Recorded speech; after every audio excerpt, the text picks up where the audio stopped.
Nous allons vous parler du Collège de Montréal. Avant, les enseignants étaient tous des hommes, maintenant c'est mixte. C'était juste l'école de garçons, donc aucune fille avait le droit d'étudier ici. Maintenant c'est filles et garçons. Les enseignants étaient tous des prêtres et ils dormaient à l'école, donc c'était un couvent, ils dormaient dans les bureaux actuels du collège. Le christianisme influence l'éducation. Pour ce qui est de l'évangélisation, l'éducation est plus concrète que la technologie. Le christianisme avait pour but dans l'éducation de croire en Dieu et à la philosophie. Au fil du temps, le christianisme s'escompte dans les pensées des gens sur la présence des immigrants et de leur influence.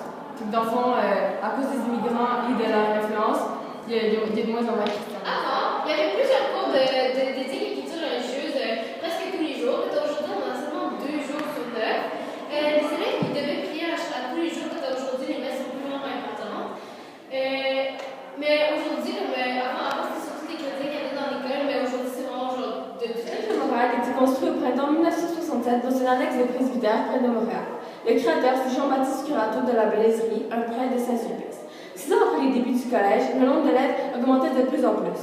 Cependant, la distance entre le presbytère et Montréal était un inconvénient.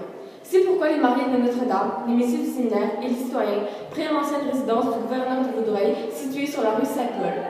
Et ils la donnèrent à M. Curato. Cet établissement, qui portait alors le nom de Collège Saint-Raphaël, fut détruit par le feu le 6 juin 1803 lors d'une conflagration.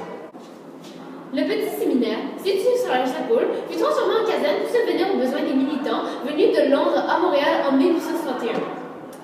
La construction s'est terminée en 1870 et le Collège de Montréal demeura une école privée et catholique où l'objectif principal est de former des citoyens pouvant occuper des postes libres dans tous les domaines de l'activité sociale et ainsi à contribuer à la croissance de la société. La photo a été prise au séminaire du Saint-Sulpice. La croix signifie le christianisme.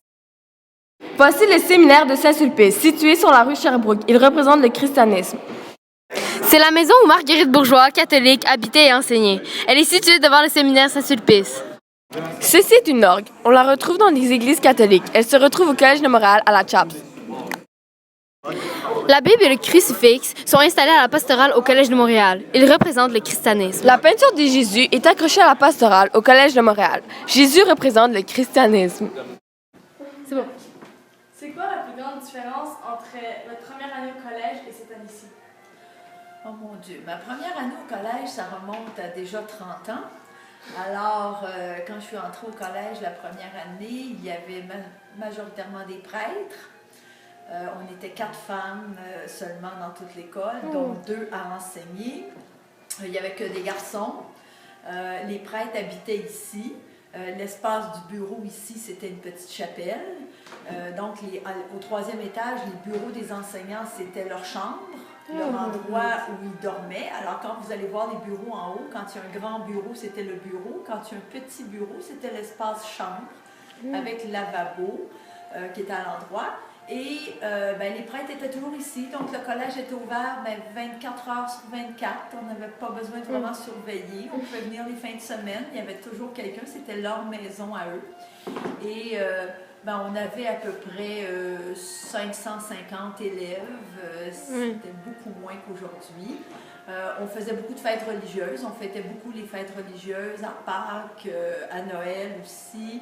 Alors, le caractère religieux catholique était très présent au collège. Ok, merci. Ne vous inquiétez pas. Les bloopers durent moins d'1 minute. Non, j'ai juste une partie en vidéo, ça fait 20 secondes.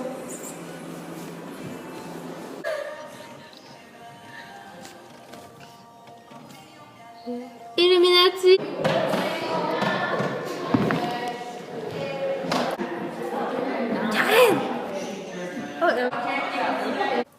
Les comparaisons.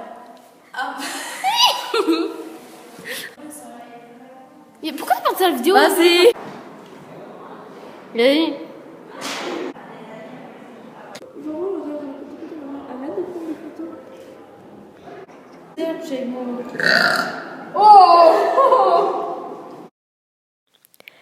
Madame Poirier, Paul Ionescu et Malik Abad nous ont aidés à nous acquérir des informations importantes à propos du Collège de Montréal.